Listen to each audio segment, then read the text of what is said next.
Buenas, ¿cómo andan? Bueno, arrancamos brevemente, les voy comentando ahí algunos detalles de, de lo que acordamos con el departamento para el proceso de evaluación, seguimiento de lo que estamos haciendo. Todavía está todo muy en mucha incertidumbre, ¿no? No hay información oficial respecto a cómo va a seguir todo esto de acá a final de cuatrimestre, pero en cualquier caso lo que, bueno, un poco decidimos con el departamento es establecer este mecanismo de evaluación y seguimiento del trabajo colectivo a los fines de, bueno, de ir viendo cómo van avanzando con sus lecturas y con las tareas y trabajos prácticos que vamos haciendo y establecer algún mecanismo de evaluación alternativo al planificado originalmente. Em, Como ahí se plantea en lo que está ya colgado en el campus, les mandamos ayer, la idea es hacer una evaluación integral de los trabajos y tareas que vayan haciendo a lo largo del cuatrimestre y al final del cuatrimestre les vamos a dar unas consignas para que hagan un trabajo final para los prácticos y un trabajo final para el teórico. Con todo eso vamos a poder hacer una evaluación integral de su desempeño y en función de eso establecer si están aprobando la cursada eh, o alcanzan niveles de promoción. Y como explicamos también, se va a establecer un mecanismo de coloquio. Segundo semestre veremos la modalidad para quienes no estén alcanzando la promoción puedan eventualmente hacerlo. Eh, Ese es el planteo general que hemos establecido. Bueno, y el departamento está de acuerdo con encarar el sistema de esta manera. No es lo mejor, podemos decir, pero dentro de las posibilidades es lo que realmente podemos hacer. Así que bueno, cualquier consulta, duda, después recuerden, pueden escribirnos por el foro, los foros y vamos viendo opciones y situaciones.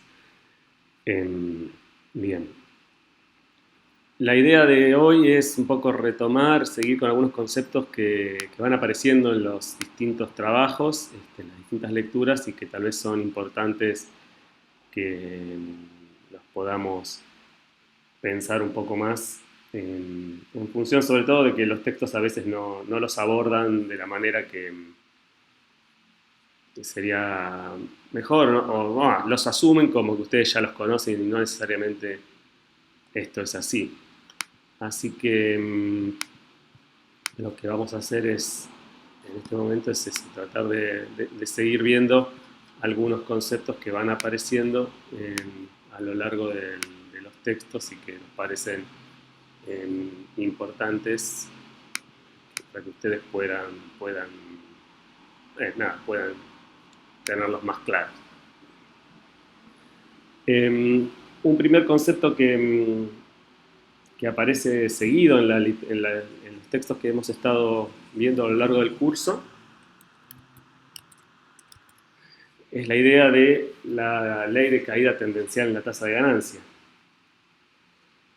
¿no? Eso es algo que aparece muy seguido,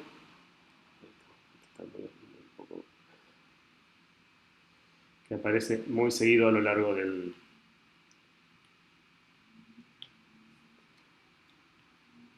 los textos, de los diversos textos. La ley de caída tenden,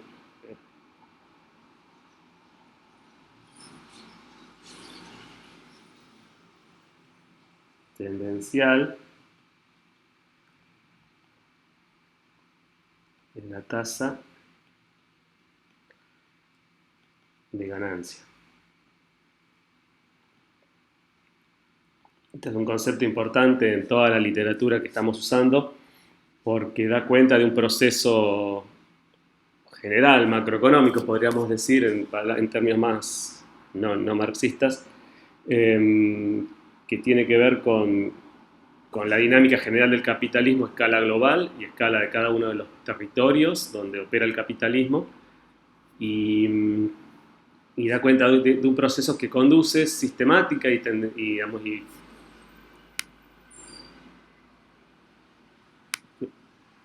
¿no lo están viendo lo del pizarrón? Bueno, no se ve, es verdad.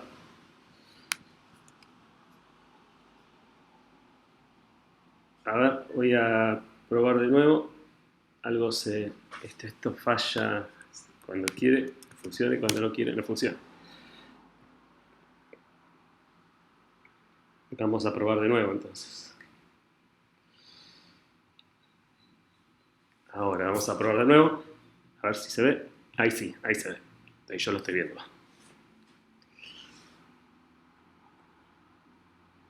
Dijimos la ley de caída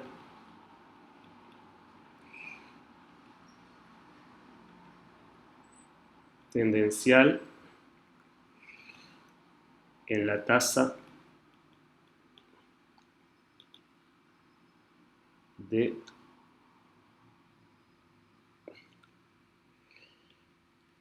ganancia. Lo que señalaba entonces es que ese concepto, esta idea, es importante porque permite entender de forma integrada el problema de la crisis en el marco del capitalismo, de las crisis periódicas, de las grandes crisis que se van produciendo. La idea general acá, que aparece en varios de los textos, ¿no? Está en Harvey y en varios otros, en algunos de los textos que vieron también en los prácticos, aparece la idea de que de alguna manera el desarrollo del propio capitalismo, la acumulación de capital, es decir, la reinversión de la plusvalía producida, tiende, por eso la idea de tendencial, tiende en el tiempo a provocar una reducción en la tasa de ganancia en algún momento, y eso es lo que lleva a la crisis. El concepto general o la idea general detrás de esto, recuerden, la tasa de ganancia es una expresión, la ganancia es una expresión de la plusvalía, es decir, de lo que apropia el capitalista por parte de la producción que realizan los trabajadores y trabajadoras. La tasa de ganancia puede ser identificada así. Esta es la tasa de ganancia. Le podemos decir pi. Y la tasa de ganancia se puede referir a la plusvalía, en términos globales y generales, sobre el capital invertido. Capital constante más capital variable. Esto es la tasa de ganancia. El volumen de plusvalía apropiada, producida y apropiada de conjunto, en relación a todo el capital que invierte en las empresas, el conjunto de las empresas, tanto el capital constante como el capital variable. Lo que esta ley indica es que esta tasa de ganancia tiende a caer. No es que cae todo el tiempo, no es que cae en todos lados a la vez, no es que cae en todas las empresas simultáneamente, no es que siempre cae, sino que hay un proceso general que empuja, a nivel del proceso general de acumulación, empuja a la tasa de ganancia a caer. Esto fundamentalmente se tiene que ver con lo que hablábamos el otro día, que es la idea de la composición orgánica del capital. Recuérdense, la composición orgánica del capital era un concepto importante que hablábamos, que analizamos, conversamos la otra vez. Yo voy a hacer un ejercicio matemático. Si traten de seguirme, lo vamos a ir viendo de a poquito. Si yo divido tasa de plusvalía arriba por capital variable, y si yo esto de abajo también lo divido por capital variable, o sea, divido los dos lados de la ecuación por el mismo valor, arriba me queda lo que se llama la tasa de explotación, plusvalía que es tasa de explotación, y abajo, ¿qué me queda? Capital constante sobre capital variable, quiero decir, más 1. Por acá queda capital variable sobre capital variable. Esto es la composición orgánica del capital. Esto que está acá. La tasa de explotación es la relación entre cuánto apropian los capitalistas en relación a cuánto pagan de salarios, a cuánto es el capital variable. Entonces, lo que indica esta tendencia a la caída de la tasa de ganancia es que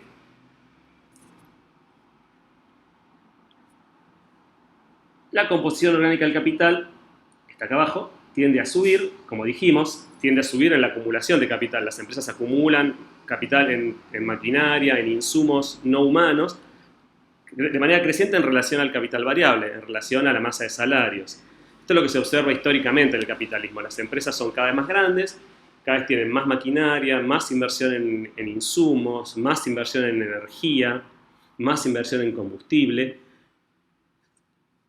Todo eso en relación a lo que pagan de salario. Lo que pagan de salario globalmente tiende a reducirse en comparación con lo que invierten en otro tipo de insumos en el proceso de acumulación.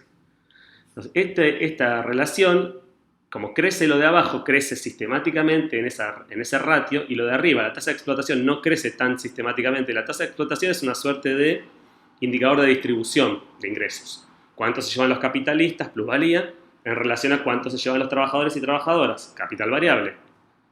La tasa de explotación puede aumentar, pero no aumenta de manera sistemática todo el tiempo, porque lo que hay para distribuir es una masa de valor y una proporción que va a los capitalistas o a los trabajadores, plusvalía o capital variable. Pero la composición orgánica del capital sí de hecho aumenta sistemáticamente en el tiempo. También puede ser que baje en algún momento, pero la tendencia general es a que aumenten en el tiempo. Entonces, la tasa de ganancia en el tiempo tiende a caer. Esto es lo que explica que periódicamente haya crisis. Y la intención de pensar por qué. ¿O qué es lo que ocurre? Por ejemplo, luego de un proceso, y aparte es interesante, voy a apagar el pizarrón. Aparte es interesante porque esta tendencia a la caída en la tasa de ganancia, es decir, esta tendencia a la crisis, es una tendencia que es producto del éxito del capitalismo en un proceso determinado, en un momento histórico. No es el resultado de su fracaso. Y esto es interesante porque va a contrapelo, digamos, de la mirada neoclásica, aún de la mirada keynesiana, que tiende a ver la crisis como un producto del fracaso del sistema. En realidad, esto es lo que un poco el marxismo plantea, Harvard y otros autores siguen en esta línea, en realidad es el éxito del sistema en acumular capital lo que conduce a su propia crisis y eventualmente a una situación en la cual esa crisis no pueda ser resuelta. Lo que trata de explicar esto es que, bueno, efectivamente el capitalismo atraviesa crisis periódicas y eventualmente alguna crisis pueda no ser resuelta dentro del marco del mismo sistema. No es lo que nos interesa en este momento. Pero lo que nos interesa entonces plantear es cómo entonces esta caída en la tasa de ganancia es producto del propio éxito en la acumulación de capital. Lo que ocurre entonces es esto: las empresas tienden a invertir en maquinaria, en más insumos. ¿Por qué más insumos? Ya lo habíamos visto la otra vez. A la medida que la productividad del trabajo aumenta, las empresas producen y venden más. Producir más implica comprar más insumos, invertir más en capital constante bajo la forma de insumos. Invertir más en energía para producir más productos. Todo esto, obviamente, a partir de la aplicación del uso de fuerza de trabajo. Pero los trabajadores y trabajadoras tienden a tener cada vez tecnologías más modernas, más capital acumulado para producir. Un trabajadora, en el principio del siglo XX, podía producir, digamos, en una fábrica de escobas, podía producir una escoba por día, pongámosle, ¿no? Como un ejemplo.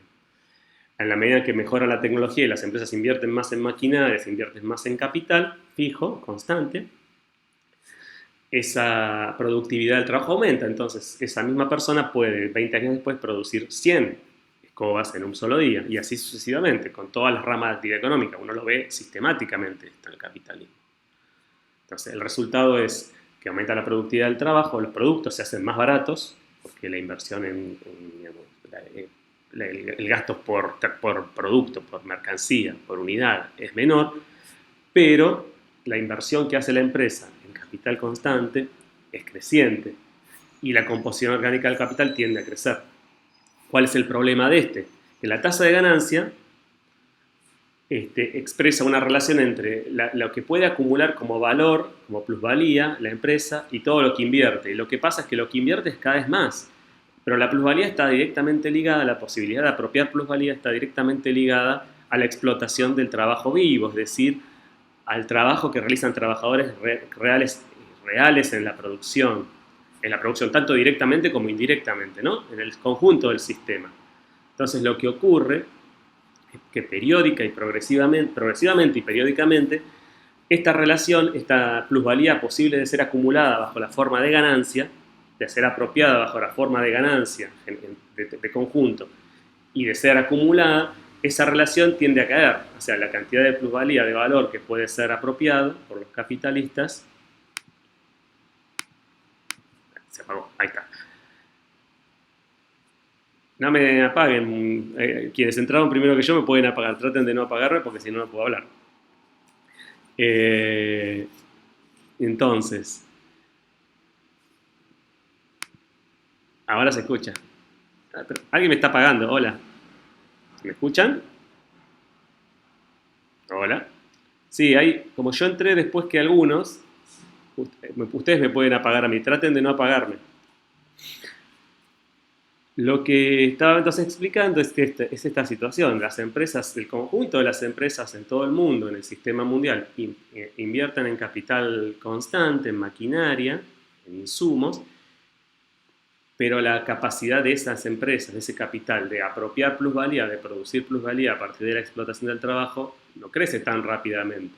En realidad crece relativamente lento, porque crece en relación a la población ocupada en cada empresa y en el conjunto del sistema, y crece en relación, esa posibilidad de apropiar plusvalía, en relación a la tasa de explotación, que no puede crecer ilimitadamente, porque la tasa de explotación tiene que ver con la distribución de ingresos, y trabajadores y trabajadoras disputan esa distribución de ingresos, esa apropiación del conjunto del valor creado entre capital y trabajo. Entonces acá la tasa de explotación tiene una limitante estructural que no tiene la composición orgánica del capital. ¿Qué ocurre ahí en el texto de Harvey? Ustedes lo vieron y en otros textos también. Llegan situaciones donde la acumulación de capital constante es tan grande que las empresas se enfrentan a un mercado donde lo que ellos venden, las mercancías que tienen para vender, no les permiten recuperar, generar una tasa de ganancia lo suficientemente grande, porque la masa de ganancias disponible está ligada a la explotación del trabajo en el sistema mundial, no alcanza para retribuir a todos los capitales que han invertido enormes cantidades de valor en capital constante. O sea, esa masa de plusvalía disponible acotada ya no alcanza para que todos los capitales en un territorio o en el sistema mundial puedan obtener una tasa de ganancia adecuada a lo que ellos esperaban. En ese momento la competencia queda exacerbada, y esto es lo que Harvey explica en su trabajo, y bueno, varios otros lo hacen también, y varias otras.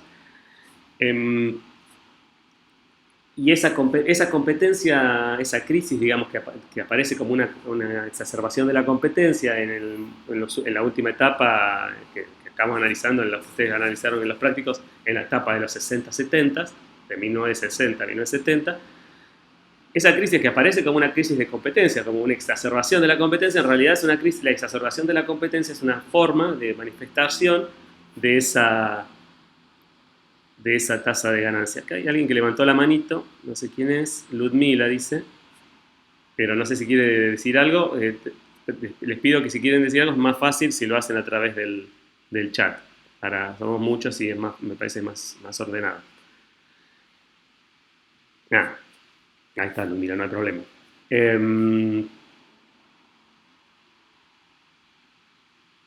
Entonces, lo que ocurre es que esa crisis se manifiesta en principio como una crisis de competencia. Las empresas ven que hay mucha competencia y que no pueden vender ganando plata. Pero precisamente no pueden vender ganando plata no por la competencia es una forma de manifestación de ese conflicto. El conflicto de fondo es que no hay plusvalía suficiente disponible para que todos los capitales acumulados en ese contexto puedan obtener una tasa de ganancia adecuada. Y ahí se empieza a producir el proceso de crisis. La caída tendencial de la tasa de ganancia explica la crisis en la medida en que cuando una cantidad creciente de capitales no logran obtener una masa de plusvalía suficiente para tener una tasa de ganancia adecuada, esos capitales invertidos empiezan a desvalorizarse. La crisis es eso, la crisis es la desvalorización del capital invertido. Se desvalorizan ¿de qué manera? Fundamentalmente porque, por un lado, porque lo que venden en el mercado no les permite obtener una tasa de ganancia adecuada, entonces ganan poca plata, pero además eso implica que todo el capital que tienen invertido empieza a perder valor, porque no tiene rentabilidad. O sea, no vale, se desvaloriza, no vale lo que los capitales pensaban que valía.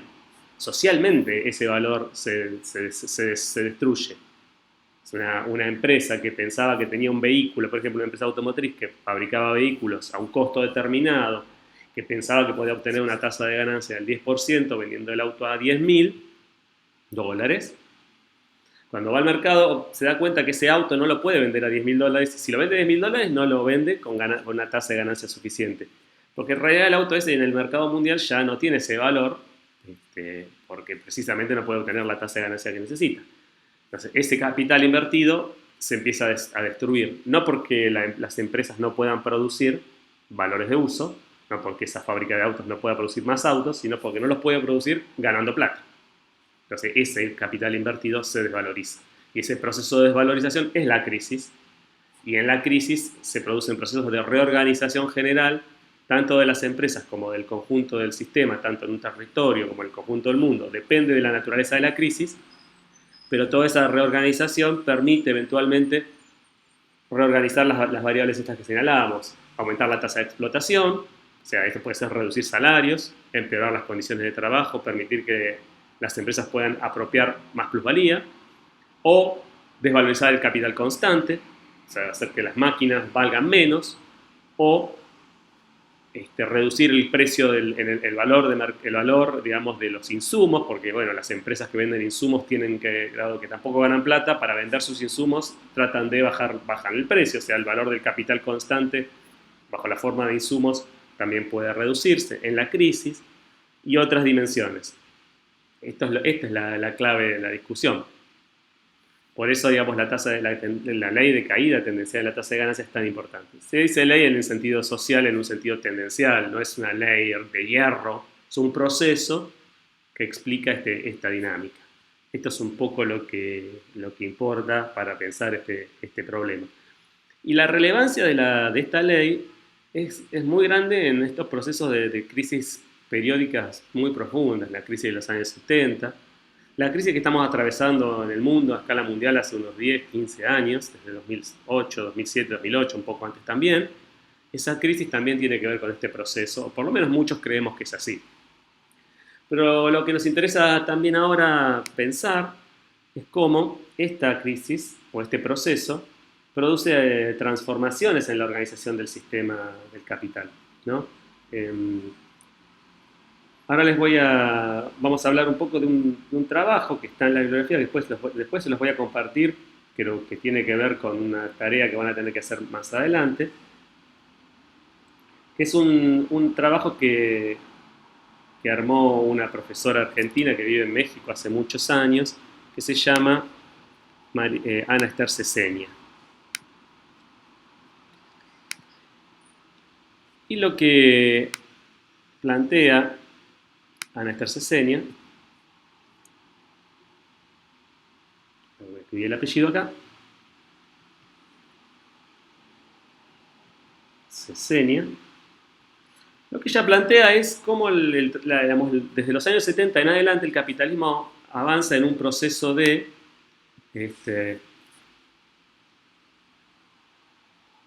reestructuración general. A ver si hay un problema porque no se ve lo que yo estoy queriendo mostrar. Avanza en un proceso de reestructuración general del capital desde los años 70 y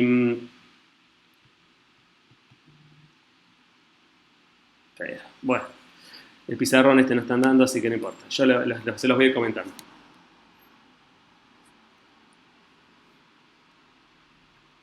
Ahí está.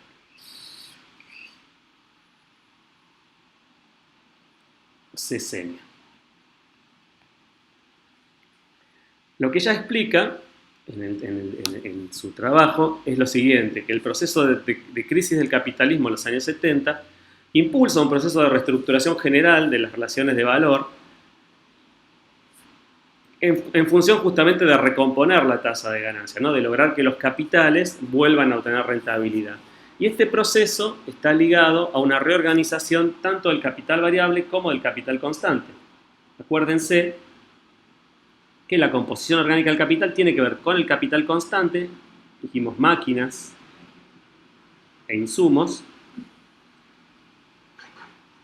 y con el capital variable, básicamente salarios o ingresos vinculados al trabajo en general, ¿no? O sea, el costo de reproducción de la fuerza de trabajo de conjunto, no necesariamente salarios en el sentido de un contrato de trabajo, cosas por el estilo, pueden ser formas de ingresos diferentes. Pero lo que ella señala, que es muy importante, es que el capitalismo a escala global empieza a sufrir una enorme transformación en los años 70, que avanza mucho en los 80 y 90, que tiene que ver con la transformación fundamentalmente en cómo se organiza el capital constante, cómo está estructurado el capital constante. Y acá, ¿qué nos dice ella?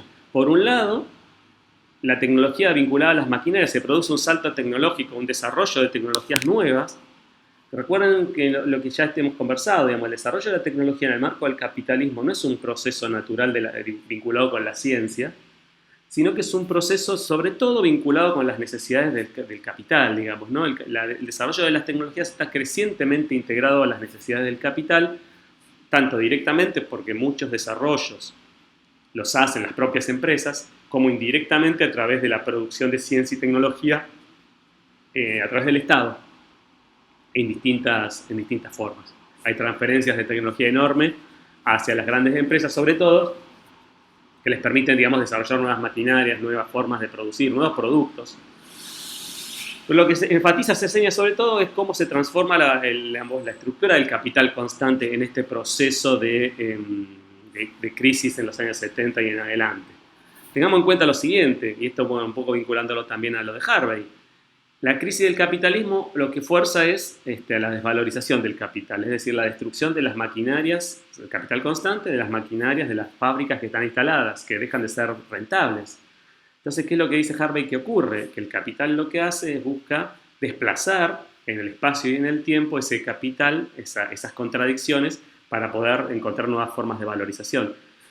Parte de este desplazamiento espacial tiene que ver con que determinadas maquinarias, determinados procesos productivos, son trasladados internacionalmente a otros lugares del mundo. Entonces lo que encontramos en los años 60 y 70, yo acá tengo América Latina, América del Norte, Europa, por acá tenemos África y acá tenemos Asia, digamos. Una cosa así, un mundo simplificado. Y lo que ocurre en los 70 es que producciones industriales que estaban concentradas en Europa se trasladan. Por ejemplo, fábricas enteras se trasladan a Brasil, fábricas enteras se empiezan a trasladar al sudeste asiático, a China, a Tailandia, a Vietnam, a otros lugares.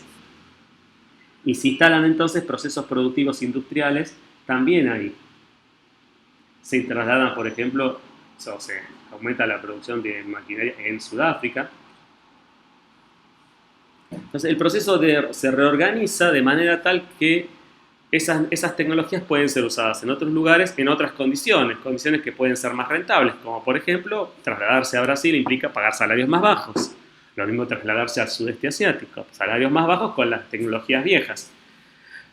Y acá, pero para hacer esto, bueno, parte de lo que ocurre entonces es este desplazamiento, este movimiento de maquinarias, pero también lo que ocurre es un proceso de transformación ligado al desarrollo de tecnologías de miniaturización de maquinarias, de procesos donde las maquinarias empiezan a incorporar tecnologías informáticas, y entonces esas fábricas, esas tecnologías de producción empiezan a permitir que el capital constante utilizado se reduzca en volumen y en valor. O sea, son tecnologías más baratas, entonces el capital constante se reduce, la composición orgánica en ese proceso de crisis se reduce y la rentabilidad puede aumentar, por lo menos potencialmente. Potencialmente puede aumentar, porque se necesita menos inversión en maquinarias al principio más baratas. De nuevo, después el proceso obviamente vuelve a iniciarse porque se empieza a acumular capital en estas nuevas tecnologías y la acumulación de maquinarias vuelve a crecer. Pero en la crisis de los 70 a los 80, digámoslo así, se produce esta transformación.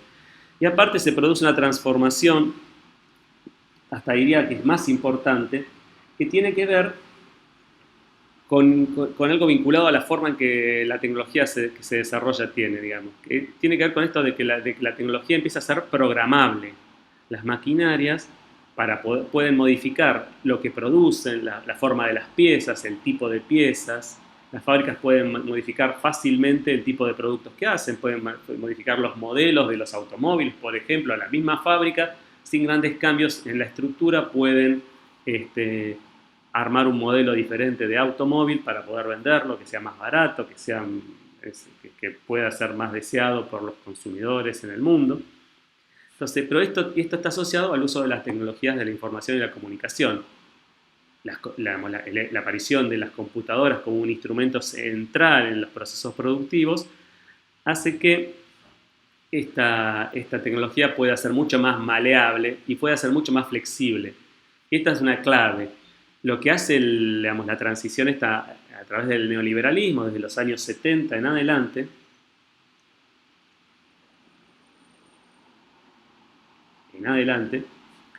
es crear estas nuevas formas de tecnología que lo que hacen es hacer más flexible al capital constante, más fluido, más móvil. Porque lo que tiene el capital constante como un elemento clave, y sobre todo las maquinarias, es que por un lado están instaladas en un territorio, ¿no? Las máquinas tienen que estar fijas en un lugar, no es que se pueden mover de un lugar a otro. Entonces, al estar fijas en un lugar, ese capital está hundido y es poco flexible, poco móvil. Cuando aparece la crisis, a la empresa le puede servir mucho y le sirve mucho poder movilizar ese capital, desplazarlo en el espacio. Las nuevas tecnologías permiten movilizar mejor el capital constante, hacerlo más móvil, pero de una forma no solamente porque ese capital constante puede fluir, no solamente por eso, digamos, no solo porque el capital constante puede fluir en el espacio, digamos, ¿no? Porque una máquina más liviana puede ser trasladada a otro país.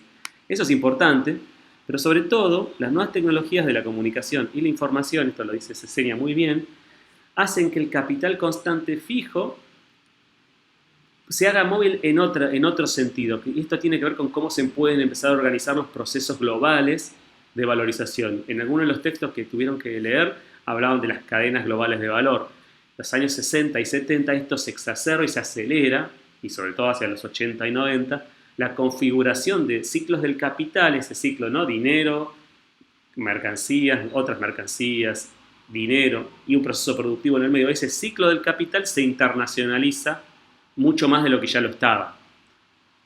En los años 40, 50, después de la Segunda Guerra, lo que ocurría era que se reinternacionalizaba, digamos, la producción de mercancías y el comercio internacional, ¿no? Crecían las exportaciones, las importaciones.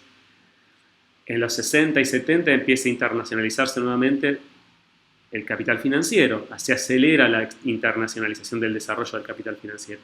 Y a partir de ahí también se acelera la internacionalización del capital productivo. Entonces se crean redes de producción internacionales, globales, que son cada vez más importantes. Y estas redes de producción, estas cadenas globales de valor o de producción de valor, son controladas por estas grandes corporaciones que conocemos, ¿no? Entonces, lo que ocurre entonces es que las empresas lo que logran con estas nuevas tecnologías es lo siguiente. Por ejemplo, una empresa que tiene su sede en Europa, acá en Europa, en el centro del mundo, digamos, en los países imperialistas europeos, en Inglaterra, en Alemania, tiene sedes, tiene fábricas instaladas en Brasil, Sudáfrica, en el sudeste asiático. O sea, produce lo mismo en todos los lugares, en varios lugares del mundo, y eso que produce, digamos, la empresa central le dice a las distintas empresas, ustedes tienen que producir determinada pieza, de determinada manera, y luego exportarla para que yo pueda comprarla, digamos, ¿no? Consumirla. O producen en el sudeste asiático, producen una pieza, esa pieza es exportada a África, a algún lugar en África, esa pieza ahí otra pieza viene de Brasil y también se exporta al mismo lugar, y acá en África la arman el producto y lo exportan para su consumo en Europa. Pero ¿qué es lo que ocurre?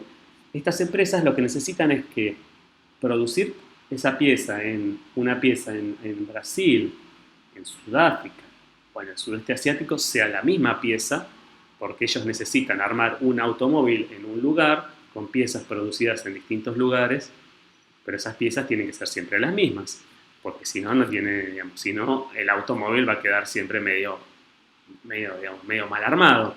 Lo que pasaba antes era que, ¿qué es lo que teníamos? Por ejemplo, en Argentina, teníamos las empresas norteamericanas de autos vinieron a invertir en Argentina en los 50, en los 40, 50, 60 y antes también. Se instalaron en Córdoba, en el conurbano bonaerense, en la zona cercana a Rosario. Esas empresas automotrices necesitaban piezas para armar los automóviles, ¿no? Los automóviles que armaban en Argentina.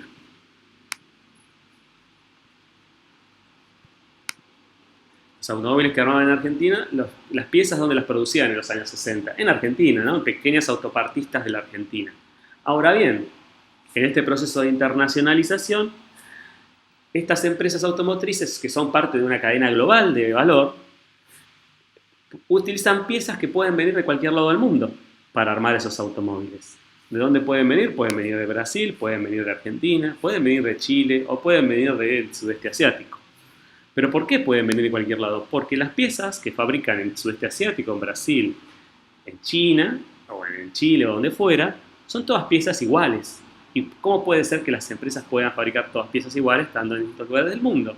Porque la tecnología de la comunicación y la informática, digamos, permite que estas máquinas nuevas, estas máquinas herramientas controladas por computadoras, puedan hacer las piezas exactamente iguales, siempre iguales. No son tan artesanales, sino que son mucho más, todo mucho más organizado, mucho más mecanizado y controlado por computadoras, de manera tal que los diseños son siempre iguales.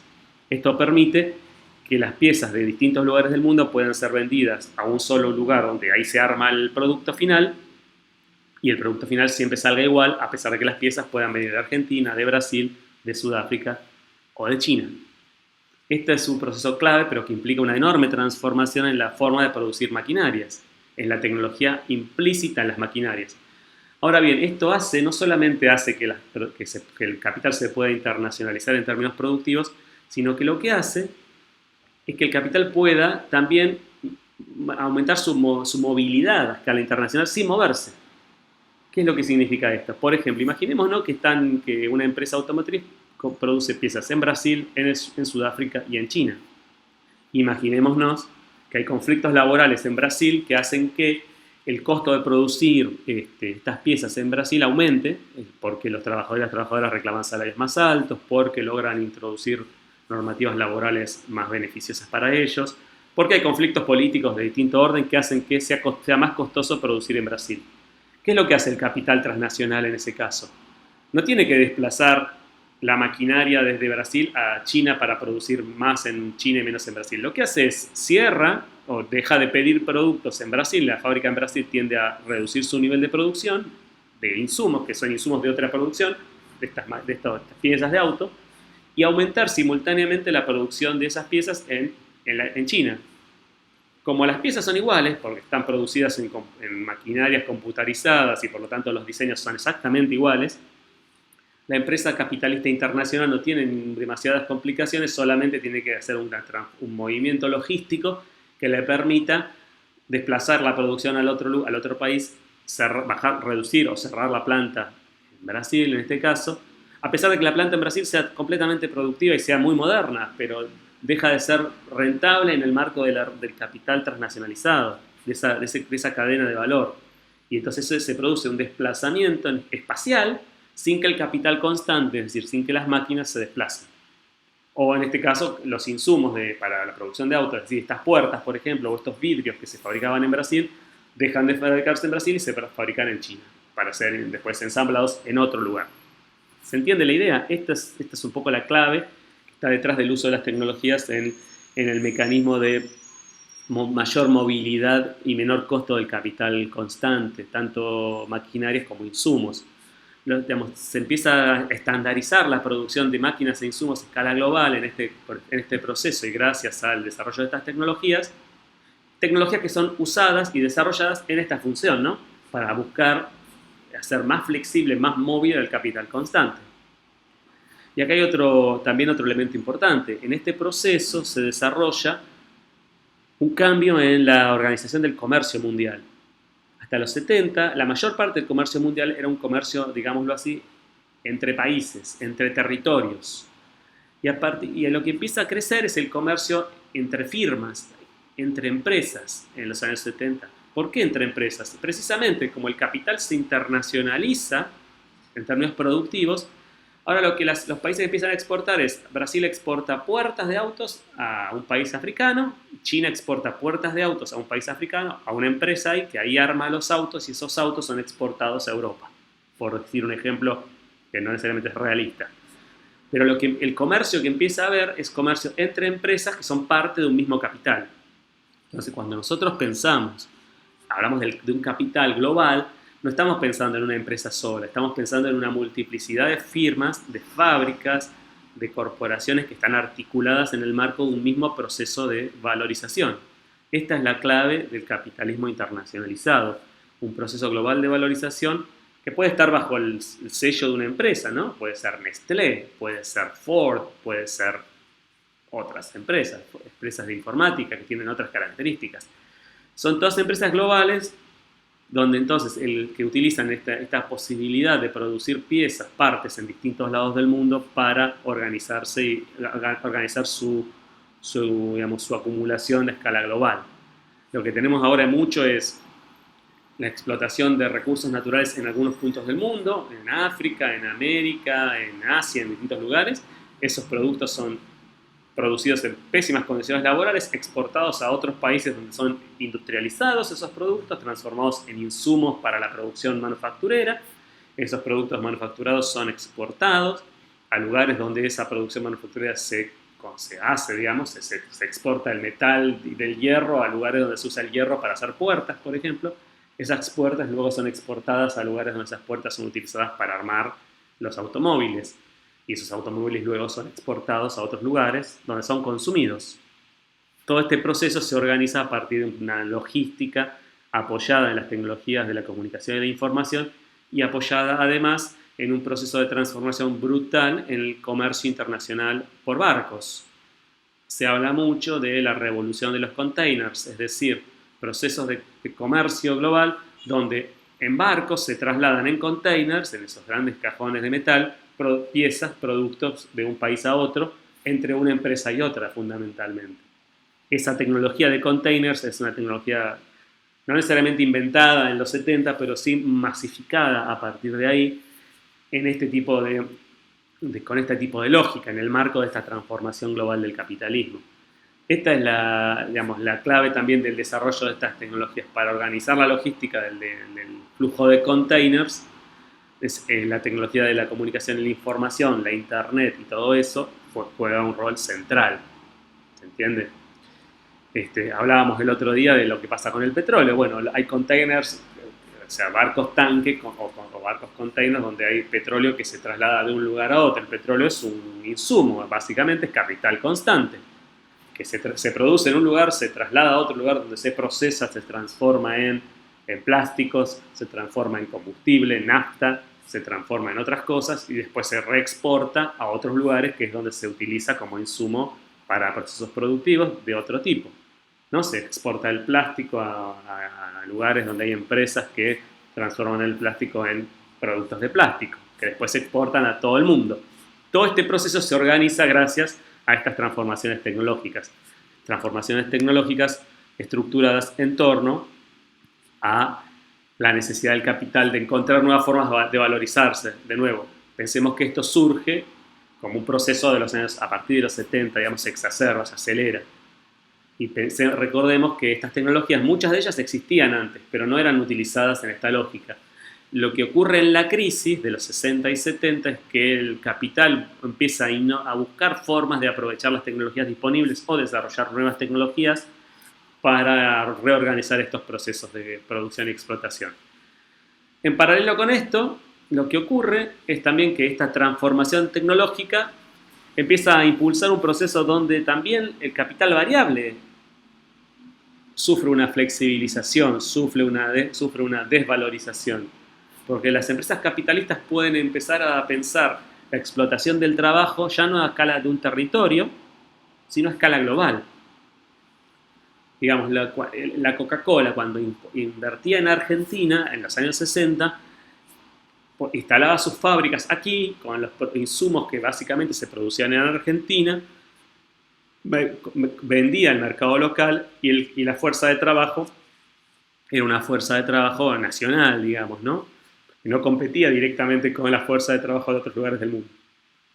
Lo que ocurre ahora, que muchas de estas empresas lo que pueden hacer es producir el mismo producto en distintos lugares de un país o en distintos países de una región, y después, en función de esto, digamos, de los mecanismos de lucha, digamos, del conflicto con los trabajadores y trabajadoras, decidir dónde van a aumentar o disminuir la producción en función de distintas situaciones vinculadas a esa directa explotación del trabajo.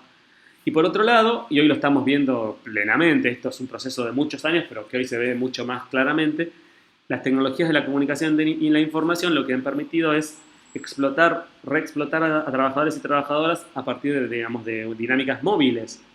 Desde hace muchos años ya, mucha gente, muchos trabajadores y trabajadoras tienen celulares y estos celulares son usados para que los trabajadores y trabajadoras sean explotados 24 horas todos los días, que puedan, digamos, directamente ser molestados por sus patrones, por sus empresas, por las empresas que los contratan todo el tiempo. O que tenemos trabajadores explotados en la India que hacen los call centers de empresas de servicios o de bien, o digamos, la calidad al cliente, digamos, de empresas que venden productos en Europa o en Estados Unidos.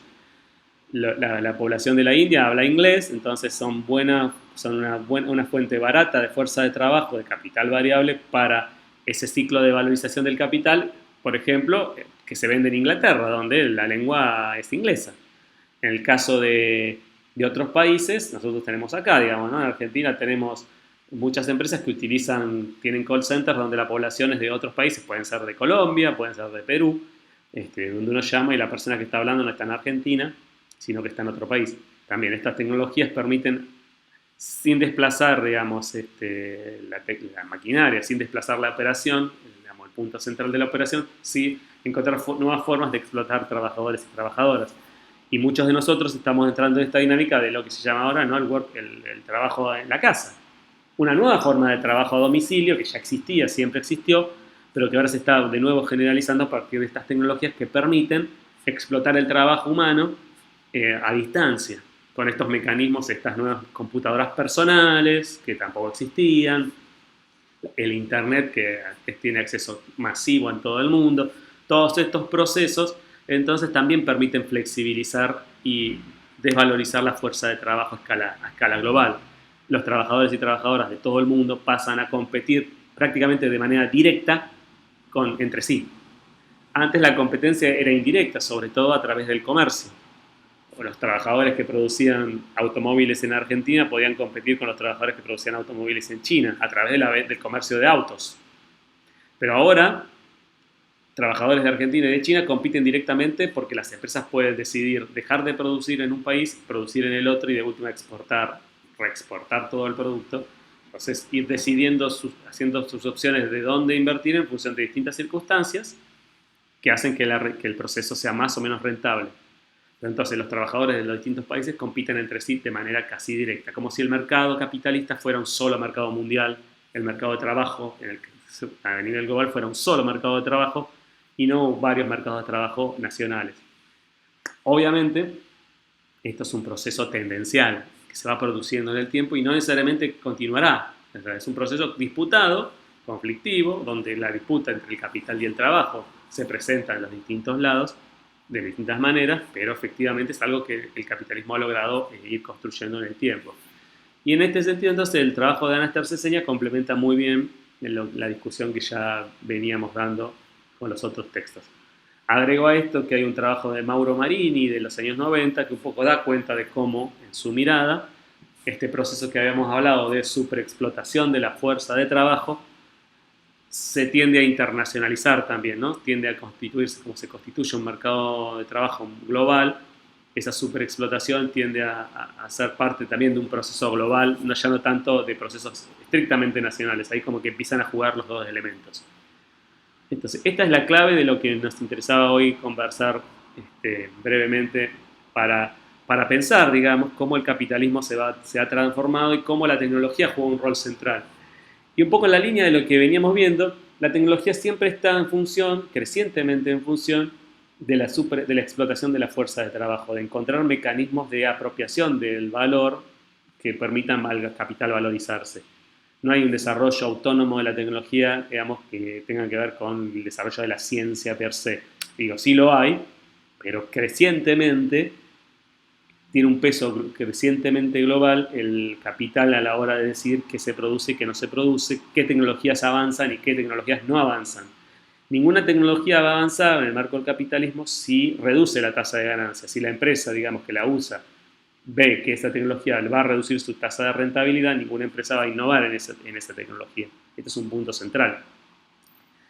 Y ahí también esto lo podemos vincular también con un poco el texto de George Cafensis, que habla un poco, ¿no?, sobre cómo el proceso de apropiación, de explotación de la naturaleza, de producción de energía, tiene que ver también con la explotación del trabajo y no solamente con limitantes naturales digamos, del mundo, ¿no?, de la Tierra, del planeta como tal.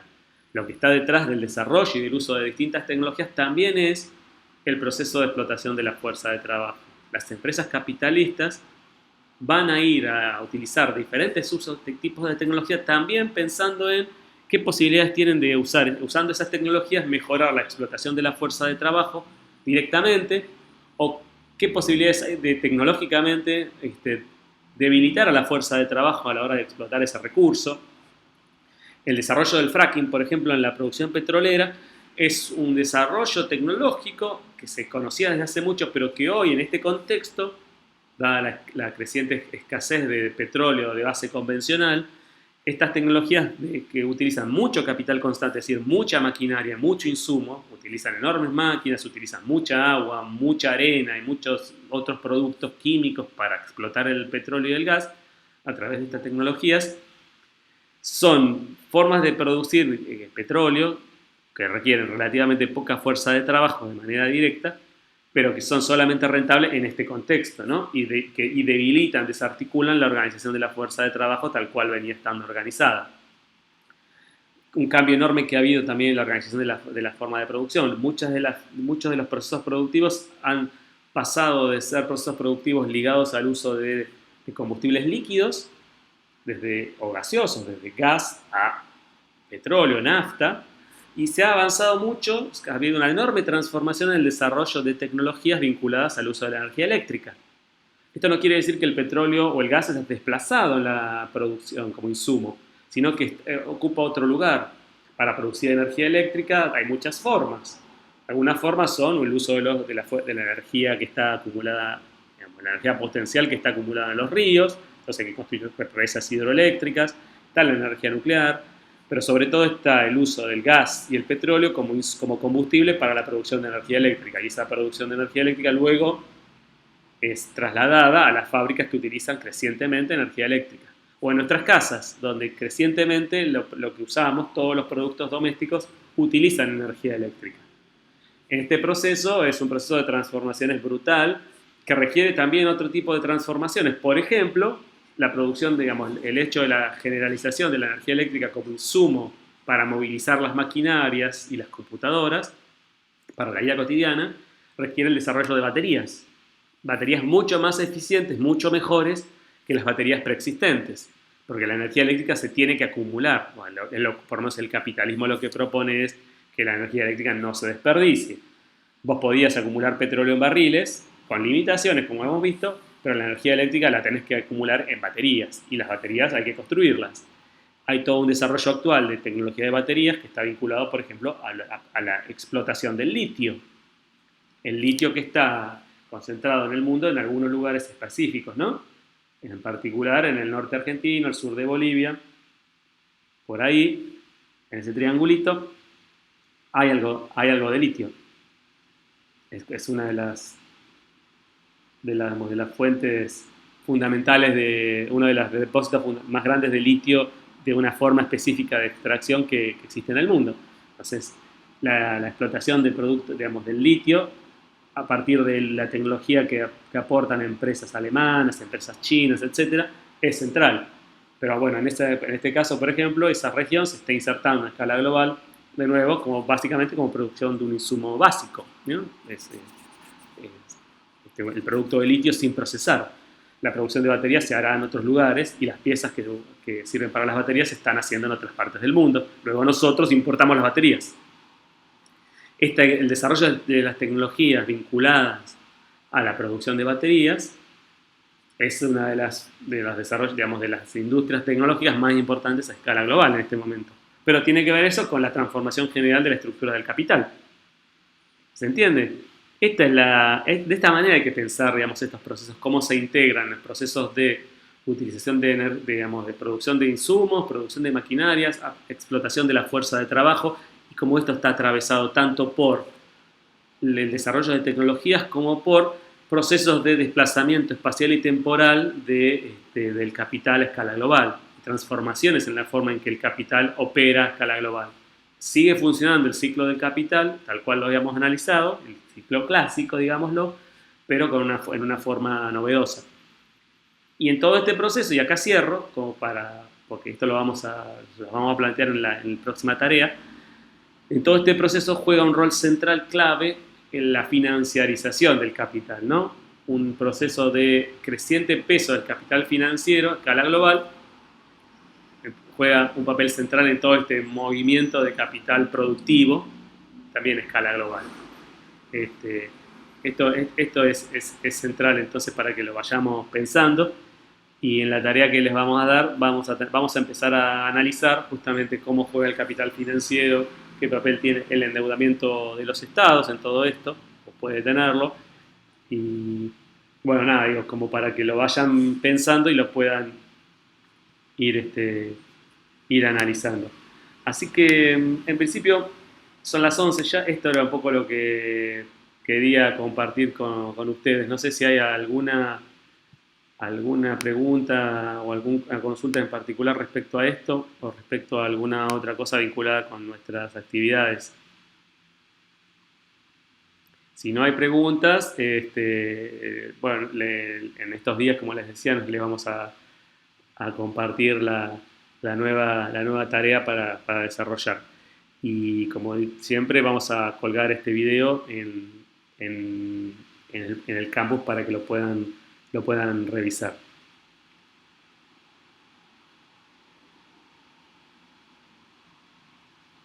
¿Alguna consulta? ¿Alguna duda que quieran compartir por el chat?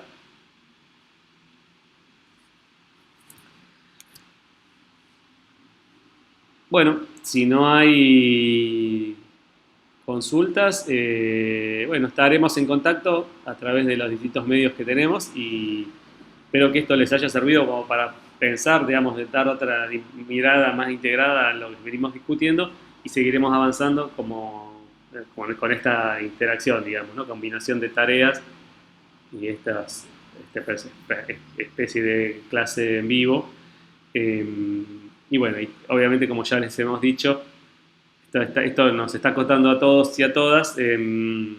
Seguiremos haciendo el esfuerzo para que todos podamos ir avanzando, y recuerden eso siempre, cualquier duda que puedan tener, no duden en escribirnos, que nosotros haremos lo posible por resolver las diferentes circunstancias que vayan surgiendo.